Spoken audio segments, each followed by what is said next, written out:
Vanessa, então vamos lá. Como é que a gente pode identificar um temperamento? Então, tem muitas pessoas aí que falam de testes e tal, né? Mas eu digo assim, costumo falar que a melhor forma de você identificar o temperamento é a observação, né? Só que para a gente observar, a gente tem que ter uma tranquilidade, né? Então não é da noite para o dia que a gente vai conseguir. Ai, nossa, de repente eu descobri que eu sou colérico, que eu sou sanguíneo, né?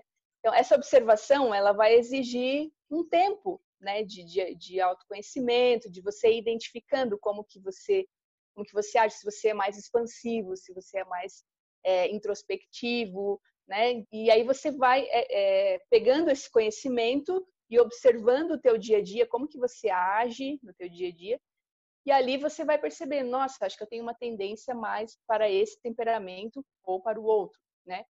Eu acho que é o melhor caminho, né, da gente descobrir o temperamento. É a observação, né? Que existe tanto da gente como das pessoas com quem a gente se relaciona, né? Exatamente. Mesmo com os outros também, Agora, você falou, né, uma coisa assim, a gente vai se observando e percebe assim, eu tenho mais características, né, eu tenho uma tendência maior a esse temperamento ou a esse outro temperamento. E aí eu queria te perguntar uma coisa. A gente tem um temperamento, assim, eu tenho este temperamento fechadinho, com todas as características e pronto, é esse o meu temperamento. Ou a gente pode ter uma mistura, né? Existe um temperamento puro, assim, eu sou colérica, puramente colérica. Você sei lá, sanguínea, puramente sanguínea. Existe isso ou não? Então, pelos estudos, a indicação é que você identifique um temperamento, né? E a partir dali, por esses elementos ali que você vai identificando, né? Os elementos da natureza e tal, você vai podendo identificar algum aporte, né? Então, quando você pensa assim, puxa, mas eu tenho alguma coisa do fleumático, sabe? Eu tô lendo aqui, tô estudando, mas não sei, eu tô em dúvida. Então, às vezes, você tem o temperamento que predomina ali, então, eu sou sanguínea, né? Só que eu tenho um aporte seco, por exemplo, né? Ou um outro temperamento. Aí tem esses aportes, né? Quente sobre úmido com aporte seco, né? E aí você vai, com isso, identificando essa pequena semelhança com um outro temperamento. Mas não é com o outro temperamento em si, mas é com o elemento daquele temperamento, né? Ou a secura, né? Ou a umidade dos outros temperamentos, né? Então, o que você está falando é que assim, a gente tem uma tendência, né? Pende mais para um tipo de temperamento. A gente tem mais características daquele temperamento. Por isso que a gente diz assim, eu sou colérico, eu sou sanguíneo, o outro é não sei o quê, tá? Mas a gente pode sim ter algumas, né, algumas características, algumas coisas que são mais do outro temperamento. Você está me dizendo que é por conta desse elemento ao qual é associado Exato. Cada temperamento, né? Exatamente. Então, como é que a gente, assim, como é que a gente faz, né? Então, como é que a gente vai observar e descobrir? Você está falando de observação. Que características, assim, tem os temperamentos para que eu possa, de uma forma básica, né, Vanessa? Porque aqui daria uma aula, né, assim, super profunda. Então, alguns pontos, assim, que eu poderia identificar esse temperamento, aquele temperamento, como é que... Fala um pouquinho, assim, pra gente. Dá para a gente começar pensando nesse elemento quente e frio, por exemplo, né? Então, vamos lá, eu começo a observar o meu dia a dia, como que eu vou agindo, né, no meu dia a dia, no meu trabalho, com os meus filhos, com o meu esposo. Normalmente eu já sou explosiva, né? Já sou mais calor, né? Mais quente, mais expansiva, então eu falo às vezes sem pensar, né? Então tenho essas características. Ou eu tenho a tendência de guardar mais as coisas, né? De ser mais introspectivo, que é que liga mais a esse elemento do frio. Já começa por ali. Então, se eu tenho características mais quentes, eu já sei que ou eu sou sanguínea ou eu sou colérica, né? E se eu tenho tendência, né, a mais frio, então ou é o fleumático ou o melancólico. Isso já faz uma divisão ali, já ajuda bastante no caminho, né? E aí depois entra um pouco assim de conhecimento das características dos próprios temperamentos. E daí isso vai clareando e vai fazendo com que você vá se identificando, né? Então, se a gente, por exemplo, pegar um temperamento sanguíneo, né? Tem características ali de expansão também, assim como o colérico, né? Que eu falei que os dois são quentes. Uhum. Só que a diferença é que o sanguíneo, ele expande, mas ele envolve, né? Essa característica do ar, né? Ele envolve. Então, diferente do colérico, que se expressa mais para expor as suas ideias, o sanguíneo ele se expressa com a intenção de se relacionar, né? Ele é mestre de relacionamentos, assim, né? As pessoas adoram os sanguíneos porque é aquela pessoa que junta, né? Que foi quem na quarentena começou essa coisa de chamada de vídeo, porque tem que estar junto com as pessoas e tal. Não aguenta, né? Ficar sozinho, quer não mostrar, aguenta ficar sozinho. Quer estar com as pessoas e tudo mais. Exatamente, Então, ao mesmo tempo, também ele tem uma característica forte de querer abraçar o mundo, né? Então, o sanguíneo tem isso, assim, de às vezes acordar, se tá um dia ensolarado, então ele quer fazer tudo naquele dia, assim, sabe? Então, ele precisa ter um pouco disso, assim, né? De selecionar as coisas que vai fazer naquele dia, porque a tendência é querer fazer tudo e depois percebe que não dá conta, né? Então, ele não é muito bom em... Eu tenho uma amiga muito querida, tem alguns amigos muito queridos, mas uma amiga especial que eu tô pensando agora, que é super sanguínea. Super sanguínea. Então, estar com ela é uma delícia, assim, né? É tudo, mas é bem isso, quer fazer tudo ao mesmo tempo e vocês não têm noção de que não vai dar para fazer aquilo, entendeu? E causa, o colérico tem né? isso bem estruturado, né? Sim. Então, o sanguíneo, ele tem essa tendência, assim, de não ele não tem muita facilidade nessa organização material, né? Então, de organizar gavetas, de organizar armários, né? Ele é muito bom na organização de relacionamentos, assim, essa ordem de se relacionar, né? Mas essa ordem material é um pouco dificultoso, assim, né? Não gosta muito de regras, mas é aquele tipo de pessoa que mantém o ambiente sempre alegre, né? Que tá sempre observando as pessoas né? E querendo fazer conexões e tal. Então tem essa característica forte, assim. Né? O que mais? O sanguíneo e o Então, daí agora...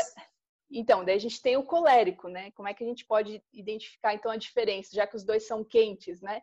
Então, são pessoas expansivas também e que não envolvem. Então, são grandes líderes, né? Então, se está numa reunião, por exemplo, onde tem os 4 temperamentos, digamos assim, presentes, o colérico é aquele líder, assim, né? Que vai tá na frente de batalha, assim, fazendo, né? São pessoas mais extrovertidas, né? E uma característica, assim, de um colérico natural, digamos assim, que as suas decisões elas são tomadas para perseguir o objetivo, né? Os seus ideais. Então, é uma pessoa que vai lá e faz, né? Mas, ao mesmo tempo, ela murcha um pouco quando ela não tem objetivos. Isso é bem interessante assim, de pensar, né? De se auto-observar. Se um colérico ele está sem objetivos grandes, né? Ele precisa disso, precisa ter objetivos ideais grandes, ter o que lutar, né? Uma causa. E isso logo é bem importante, né? Já começa a fazer metas, já sai fazendo. E já vai fazendo, né? Ele não é de pensar muito, ele é de ter a ideia e já sair aplicando aquela ideia, né? Você sabe que eu tenho um dos meus filhos, eu tenho 5, né? E um dos meus filhos é colérico também. Imagina como que era, né? Imagina como é que era, porque era assim, um enfrentamento, né? Isso é interessante, né? Porque tem alguns filhos que você tem uma dificuldade maior, às vezes, de lidar, não só pela antagonia, né? Mas às vezes pela proximidade mesmo. né? Sim. E é uma característica forte do colérico, porque se a gente lembrar do elemento, né, do fogo, né, o fogo ele deixa marca, né? Então o colérico ele quer deixar a marca dele. Então ele é muito assim, tende, né, a querer que a opinião dele seja aceita, né? Então imagina dois coléricos, normalmente dá um pouco de E de você está tensão, né? convencida de que a sua opinião, aquilo que você acha, é o mais certo, entendeu? Então é bem difícil. Fleumático. Então, o fleumático, a gente já começa a pensar nesse elemento do frio, né? Que já está lá na parte de baixo, junto com o melancólico. Então, se a gente pensar, o fleumático, ele se sente super confortável em estar num ambiente, numa festa, numa reunião, não sei, sem conversar com ninguém.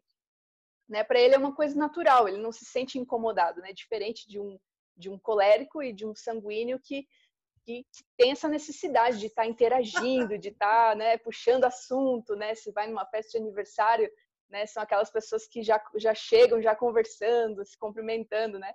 E o fleumático tá tranquilo, tá na dele, tá super tranquilo, né? Então, uma característica forte também é que eles precisam de tempo para assimilar as coisas. Isso é bem interessante. Porque não é que sejam, né, e é bom destacar isso, assim, não é que seja uma lentidão da pessoa para entender determinado assunto, mas é porque ela precisa realmente daquele tempo para ela assimilar. Então, se você chega para um fleumático, assim, vamos do nada, assim, você fala, vamos fazer, né, vamos chamar uma pizza, ou vamos dar uma volta, né? Normalmente eles já se sentem desconfortáveis, incomodados, porque não se prepararam para aquilo, sabe? Então, eles precisam de um tempo para assimilar as coisas, né? É o tipo de pessoa que vai fazer uma compra e ela não compra no mesmo dia, porque ela precisa pensar se é aquilo mesmo, né? Então, precisa desse tempo, né? Tendem a ser pessoas mais organizadas, mais calmas, né? Agora, um ponto também, uma característica forte é que falta objetividade, né, no fleumático. Então, ele demora demais para decidir, né? Essa questão de que precisa de tempo, às vezes atrapalha um pouco, né? Porque ele demora demais para decidir, demora demais para agir, né? Para tomar uma decisão, para tomar uma ação diante de alguma coisa. Acaba não se posicionando, muitas vezes, e daí não se envolve, né? Então, ou seja, tem essa dificuldade de responder rapidamente a desafios, a situações assim que aparecem. Bom, e aí, antes a gente falou, né, do sanguíneo e do colérico, né? Os dois são quentes, né? Então, o que diferenciava? E aí a gente tem os dois que tendem mais para o frio, que é o fleumático e o melancólico. Quais são as características do melancólico e qual que é aí a diferença de um e de outro? Então, porque assim, o fleumático, se a gente lembrar do elemento da água, né, ele se envolve mais. Então, se você junta um sanguíneo, sei lá, o sanguíneo está ali arrumando um álbum, tá organizando uma gaveta e achou um álbum de fotografia. Ele vai mostrar para o fleumático se envolve, os dois passam o resto da manhã ali olhando o álbum de fotografia. Gaveta que... A gaveta ficou para trás, né? O melancólico já não, o melancólico já tem esse elemento da terra, né? Se a gente pensar na terra, quando a gente põe a mão na terra, a gente tira, ela fica com aquela marca, né? Estruturada, assim. Então, eles têm essa característica um pouco mais de estrutura, né? São pessoas que transmitem segurança, né?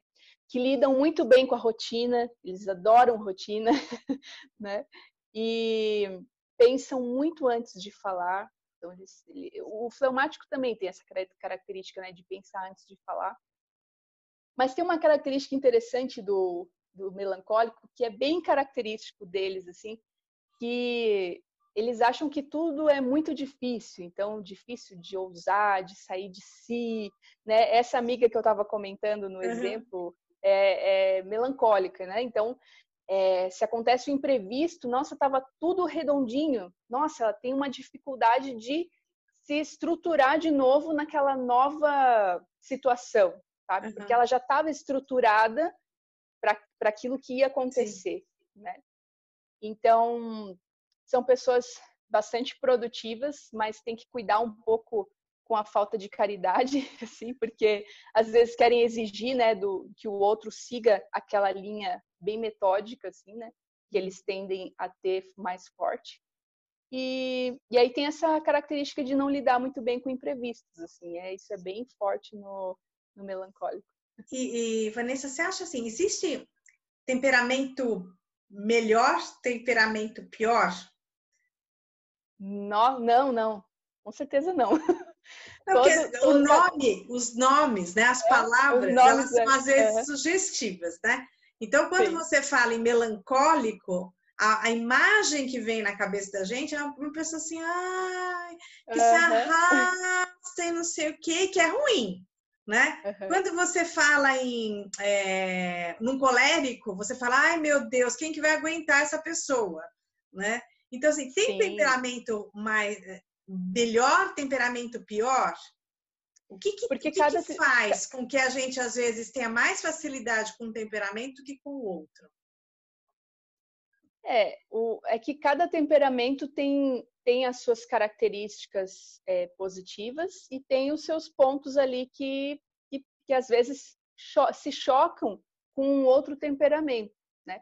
Então, tem temperamentos que tendem a se relacionar melhor facilmente, assim, de uma maneira mais natural. Tem temperamentos que já se chocam um pouco mais. Por exemplo, se você pega um colérico com um melancólico, né, vão ter um pouco mais de dificuldade, ou um colérico com um fleumático, porque o colérico é muito acelerado e, ao mesmo tempo, o fleumático é lento, né, precisa de tempo para pensar. Então, existem essas situações, sim, né? Mas, como a gente falava, né, o temperamento ele não determina tudo, né, da nossa vida. Né? Existem outras coisas que a gente que vai construindo a nossa personalidade ao longo do tempo e essa oportunidade que a gente tem de ter o conhecimento e de ir mudando. Então, a gente precisa encarar o temperamento como um ponto de partida, né? Eu vou partir dele porque é o meu natural, né? Mas a partir daqui, o que eu posso melhorar? Né? Então, quanto mais a pessoa vai amadurecendo, menos ela é determinada pelo temperamento dela. Né? Porque ela vai tendo outros recursos ali que vão entrando na conduta dela, na forma dela agir no dia a dia. Agora, uma pessoa imatura, ela é muito determinada pelo temperamento. Né? Então, aí a gente identifica, assim, quando a gente percebe muito nitidamente o temperamento da pessoa, assim, já uma pessoa mais cara, né? Porque talvez exista ali uma imaturidade, porque ela não foi trabalhando, né, o temperamento dela ao longo da vida. Agora, tem pessoas que a gente olha e pensa, nossa, nunca diria que essa pessoa é desse temperamento, né? Porque ela foi trabalhando esses pontos e amadurecendo, né? A gente vai amadurecendo e vai formando o nosso caráter, a nossa personalidade, e isso que vai ajudando a gente a conviver melhor, né? E é importante isso que você está falando, porque para que a gente, né, os pais, principalmente os pais, né, que a gente tenha essa paciência, né, com os filhos, né, quer dizer, conhecer os temperamentos, essas características que são inatas deles, né, mas depois a gente tem que, como que eu vou fazer para atuar para que ele potencialize, né, as coisas boas que tem ou que são, né, naturais. Como que eu vou fazer para ajudá-lo a lidar com as coisas que tem um pouquinho mais dificuldade, né, de trabalhar e tudo mais, mas não é rápido, né? Não é eu coloco alguma... É lento também isso, porque é uma construção, né? Isso é importante que a gente tenha isso em mente, né? Porque eu vejo que às vezes a gente identifica, quer fazer aplicar, né? Então, com esse eu tenho que trabalhar isso. E pronto, eu já estou trabalhando e ele não responde. Não, né? Isso é uma construção. Né? Depois os filhos, conforme vão amadurecendo, vai acontecendo isso. Algumas coisas vão assentando, mas outras coisas aparecem, né? Que também vão novamente levantar aquela característica do seu próprio temperamento. E aí tem que trabalhar aquilo. Então, é uma construção, né? Isso demora.